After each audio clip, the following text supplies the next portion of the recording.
But then when an entrepreneur comes into the Shark Tank, they literally get booted out by Mark Cuban. And I have a serious problem with that because I think it's BS. Hi everybody, I am Neil Winter with Matterhorn Business Development. Welcome back to the Newsroom. I am joined, as always, by Dr. Greg Winteregg, CEO and author. Welcome today. We hope you're having a good month. This is the holiday season. So everybody's staying busy. Hopefully you're having a good one. If you're new around here, subscribe to the channel. We do 3 videos a week on profit first, making money, selling, all sorts of stuff. This is an edition of our Newsroom where we talk about interesting business-related topics. And you do know the topic of this one. Yeah, sometimes he surprises you. Usually I surprise him. We kind of bounced this one around a little bit before. So I saw a news article. I'm a big Shark Tank fan. I've watched almost every season of Shark Tank up until probably the last season or so. That's right. I've watched all of them. And Mark Cuban was in the news recently. And it just kind of infuriated me a little bit. So I wanted to go over this with you guys because I think Mark is being very hypocritical. And I'm a big Mark Cuban fan. I know Mark's never going to see this video, so I don't have to apologize to him. But so Mark Cuban made headlines. He said, Mark Cuban not sold on health gimmicks. Right. And so he did an interview. This is a Fox News article, but he actually did an interview with the New York Post. And he says, it really bothers me when we have a product that could take advantage of the people who trust us. I believe the show has a responsibility to its viewers. And Mark really goes at people who come in with anything making any sort of a health related thing, particularly vitamins or supplements or, you know, a special energy bar.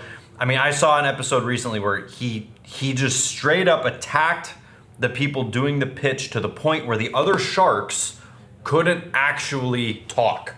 Yeah, they couldn't get a question answered from the entrepreneur. Correct, because who was on the show. He would cut the question off, he would cut the answer off, and eventually Robert was like, I'm interested, but I can't even get a question answered, so you should just go, and he told entrepreneurs to leave. Right. Now, I understand that Mark is saying that he has a responsibility, and the show has a responsibility to let people know what they're getting themselves into. Yeah. But I think he's being one giant hypocrite when it comes to health. Now, why ever would you say that? Well, he owns the Dallas Mavericks sports team. True. And athletes literally lead the way with ridiculous diets, exercise plans, et cetera, et cetera. In 2011, the same year that the Dallas Mavericks won their only NBA championship, they were at the forefront of the NBA of using cryogenic freezing chambers for their athletes. Yep. Okay.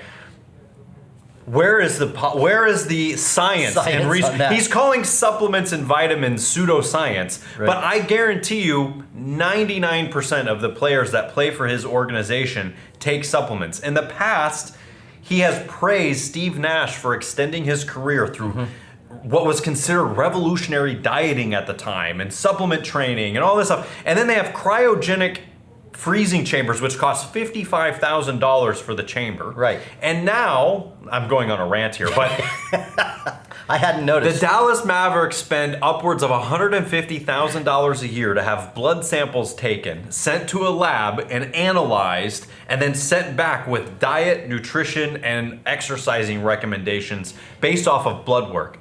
That sounds like pseudoscience and revolutionary healthcare to me. Well, and it's known widely in sports. Like Tom Brady is 42-ish? 42, 43. Something like that. And, you know, Aaron Rodgers is 6 or 7 years younger. He's like, yeah, I'm going to play till I'm 40. And these guys now are taking care of their bodies more. They watch their diet. So it is surprising because it's not just the Dallas Mavericks with the cryotherapy. Yeah. It's like players now, they take ice whirlpool baths, and you know, so it's like it is a little bit stunning. Yeah, and shocking. It seems particular to be supplements. But I guarantee you all of his players take supplements. So he's paying for them to take supplements because the team provides all sorts of dietary and all this type of stuff. But then when an entrepreneur comes into the Shark Tank, they literally get booted out by Mark Cuban. And I have a serious problem with that because I think it's BS. Well, and I want to put my own spin on this because I agree with you. Yeah.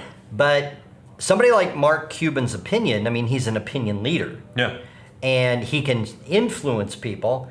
And he actually could be influencing people in the wrong direction. Yeah. Because I take a handful of supplements 4 times a day. Yeah. And and I spend probably $600 or $700 Why a would month. you listen to that pseudoscience? Exactly. So a couple of years ago, I'm like, I'm spending a lot of money on this. I'm just going to quit. And after about 2 weeks, I felt like crap. Yeah. And so for my body, this is what works. Yeah. And here's what I would like to throw in. No matter who the opinion leader is, it can be, Bill Gates or Warren Buffett, Mark Cuban, whoever, you still, at the end of the day, have to make your own decision. Yeah. And you still have to do your own research, and you're going to have to do what works for you. Because we give lots of our opinions on here, and whatever we are speaking of, we have done, we have researched, it works for us. We're not saying it's going to work for you, but I guess for me, the takeaway from this is I would never quit taking my supplements. I mean, my dad had a heart attack at 48, a bypass at 54, another heart attack at 62, and he died at 69. I'm 64, my arteries are clean. Right. Because of the way I take care of myself. So I just make my own decisions. And so for those of you who are watching, yeah, this is a health product, but this revolves around any business decision. This is the business newsroom. Yeah. And so, yes, your accountant can have an opinion, your dad, your father-in-law. I mean, everybody's going to have an opinion. But at the end of the day, my point here on this is you need to make your own decision and do your own research and make up your own mind. Yeah, that would be my point from this. And I think that that's true about just about anything, but particularly in business, as we look at these billionaires as being the geniuses and the know-it-alls. Right. Right, but they also have failures, and they'll tell you that they have failures. I mean, Mark Cuban invested in a company on Shark Tank that basically found to be a fraud. It was a breathalyzer. You plugged it into your iPhone and you blew into it, and all the sharks were in on it, and it was great. Well, then it turned out to not even work, and they got sued, and it was a whole big thing, right? Right. So it's not like he had the answer on all of that, right? Right. But why would Mark Cuban be the know-it-all genius about health supplements? Right.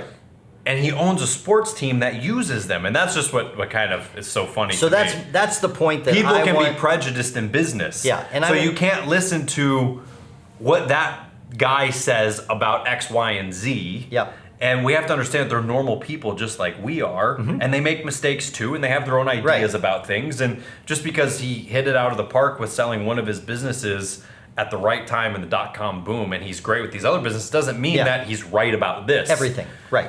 So my summary on this is do your own research, think for yourself, make up your own mind, and then make your own decision. And it is a bit of a cop-out to say, well, Mark Cuban said this, or Bill Gates said that, or Warren Buffett said that. That's just a cop-out. So take responsibility for your own decisions, do your own research, and leave us some comments. I'd be curious as to what feedback we get on this one. But my take on this is, yeah, he's been very successful. Nobody would argue that. For sure. But then at the end of the day, you still need to make up your own mind. Yeah. I think you need to make up your own mind, make your own decisions. Yep. And we're not here to debate whether supplements work or they Right. don't or whatever. Maybe you don't think they work, but all I'm saying is that it's hypocritical for him to have a cryogenic chamber in 2011 when nobody had even heard of them. Right. And now he's spending all this money on this and then criticize other people. He even gets mad at the sharks who invest with these companies. Right. It's like, it's just very interesting. So don't let your own prejudices blind you, or let somebody else's prejudice blind you or change your decision. Exactly. And anyway, I hope you learned something new. Anyway, we'll see you next week on the Business Newsroom. Leave your comments down below. Click the thumbs up. Subscribe to the channel. We'll see you next time.